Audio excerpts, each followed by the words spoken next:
مستجدات مطمئنة حول إصابة أشرف حكيمي، وأخبار سارة لوليد الركراكي.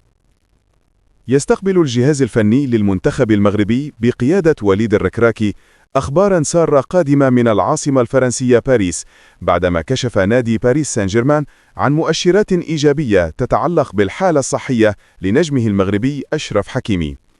فقد ظهر حكيمي يوم الخميس في تدريبات فردية داخل مركز النادي في بواسي، حيث خضر لتمارين بدنية داخل القاعة ضمن برنامج التعافي وإعادة التأهيل عقب الإصابة التي تعرض لها يوم 4 نوفمبر الماضي في مباراة عصبة الأبطال أمام بايرن ميونخ، والتي تمثلت في التواء حاد على مستوى الكاحل الأيسر.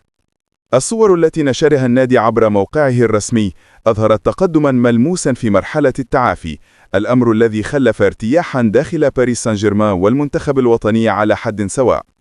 ومع ذلك يواصل الطاقم الطبي التعامل بحذر مع الملف، مع احترام صارم للبروتوكول العلاجي المتفق عليه بين النادي الفرنسي والجامعة الملكية المغربية لكرة القدم، دون تحديد موعد رسمي لعودة اللاعب في انتظار استعادة جاهزيته البدنية الكاملة.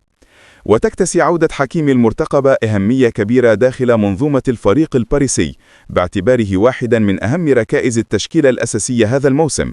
كما يعد هذا التطور خبرا سعيدا بالنسبة للجماهير المغربية ومدرب المنتخب وليد الركراكي، الذي ظل متفائلا بشأن إمكانية استعادة قائده لمستواه قبل نهائيات كأس أفريقيا للأمم.